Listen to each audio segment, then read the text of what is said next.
I made a shirt. Of course, we do have the Larsonite shirt on right now. I don't know if y'all can see that shirt on LongLiveTheChaz.com. The Larsonite shirt. We're wearing it right now. Of course, Free the Chaz when Houston's banned the Chaz. That one was a hot seller. And then the newest shirt on the block, ladies and gentlemen, this is it. It is called the Ginger Kitty. It is available on LongLiveTheChaz.com. I thought it was beautiful. And the comic relief that Cody gave us in that moment. Hopefully they could figure it out. You know, we've been doing all this joking and all these videos for the only hope we got. Do y'all know how big and hyped up the first true World of Outlaw versus High Limit event's going to be this year? I mean, do y'all get that? So, obviously, the Outlaws have already kind of fired back with Cody being the front man, talking his shit to High Limit. High Limit's thinking they're all this, that, and the other. Although the Chaz basically came in there and, you know, stirred the shit up because the thing is, if you don't stir shit up, it burns. And that's what was happening. This thing was just so stale. It was burning. It was destroyed. We had to heat it up and stir it up. Stir the pot. Cody delivered well. We clipped it out. We made sure it was delivered properly to the world. Ginger Kitty Racing was created. David Gravel comes out with his honest and open opinion. And Brad Sweet reacted. And I'm not going to tell you how. And they plan to react even more, apparently. Now, the thing is, y'all could sit there and be like, oh my God, this is bad for the sport. What Cody said was so out of line. It's what he fucking felt. It's what it is. And we're talking a little shit, Ginger Kitty this and that. It is what it is. Now, the smart thing to do for it to work is for maybe somebody from the other side to speak up and say something back. And then follow up on this side of the aisle too. And patty cake it. And you know what'll happen? The first fucking World Outlaw versus High Limit race, and we ain't even got to do this right now just because of those videos I have done with Cody. Just because of these videos, which they're already reaching over 750,000 views, I think, at this point between all the platforms, all the videos we did. Not just the Cody and Gravel, but other things as well from the KSP weekend. The first World of Outlaw race, where the High Limit guys will be off and the Outlaws are running, because they take off their schedule for outlaw races because there's not really any silver or gold, or like there ain't too many gold cups out there that the Outlaws want to race. They had to put 2 races on the same week as the Kings Royal and take out the historical big one to have a race that the Outlaws want to race in Lernerville at their traditional stop. So there's a few races the Outlaw guys want to race, but that's why they don't have weeks off. There's not too many high limit races that an Outlaw driver would want to go to. But there are outlaw races that high limit racers want to go to. That's why there are gaps in their schedule to do that. But the first one is going to be fucking intense. After Cody saying what he said, there's other people who still want to keep on poking. If high limit would play their cards right a little bit, we could have a hell of a show. We could literally have us another league. Like, instead, you know, and it's going to be sellable. These outlaw high limit matches, these are matches in the fans' ideology right now. Big time matches. And I think the first World of Outlaw High Limit race is going to be intense just because of this Cody stuff. Just because of how the Outlaws and the people are displaying how they felt finally. Their drivers came on my show and I had the balls to ask them.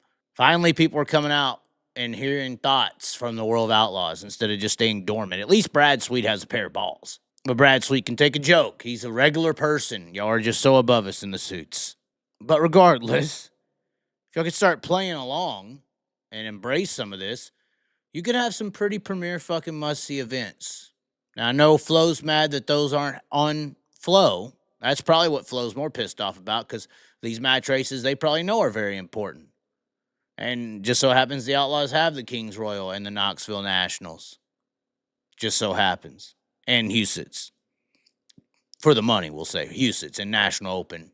They have these marquee events on Dirt Vision already. I'm sure Flo is trying to get into one of those. These events are must-see. And I think that the happy future, because if one side or the other is going to win, Flo and High Limit's going to destroy you. But in a future where the entities work together, it could almost be AFC, NFC, and scheduled and promoted as such. And then maybe you have a race at the end of the year where the, best 4 teams or 2 teams from each side have an actual I know people hate chases, but you do 3 days at Charlotte and reset the points or do something like that and have a race down for your world champion, world sprint car champion or whatever. Instead of ASC and it's NFC, it's like Outlaws versus Dealers or something. I mean, I think that could be a cool compromise. Where do you have sides? Almost maybe do the wrestling route. Do it like I know that what was it? Raw and SmackDown they did those drafts, right? You know, at the off season every year between High Limit and the World of Outlaws under this new league or whatever, all the drivers in their 30 franchises because it'll be 15 on each side because that's how you're going to make up for it and pay for all this. Out of your 15 franchises on each side, you get thrown into the draft, and in each side drafts their players, and that's how you get new sets and new fields, new dealers, new outlaws, and then the same match races and everything, and the same final four locked in. Sounds like a draw. Sounds like a way they could work together. I know there's maybe other ways, but this way, this battle, it's stage 1 cancer right now. Stage 4 and the end will come if you try to go up against Flow High Limit, what they're about to do. The High Limit Vegas race had 71,000 views on YouTube, and the World of Outlaws had 30. They're already beating you, reaching dumb, idiotic fans who don't care what the World of Outlaws is, never heard of a dirt track, don't know what a sprint car is. That's where the money is. That's where the future is. That's where the growth is. I know you were scared to go outside, too. So there could be a good and a bad. The good, they end this thing coming together, having ASC, NFC, Outlaws versus Dealers. I think that's slingy. That's good. Match races, Final Four, and even the redraft of all 30 franchise sprint car teams. That's how you have a league.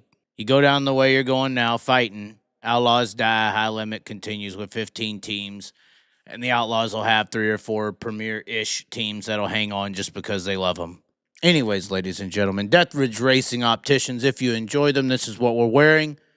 Mention the Chaz Especial and the Ginger Kitty shirts on the website. Free shipping, LongLiveTheChaz.com. There are several different colors of the Ginger Kitty Racing t-shirt.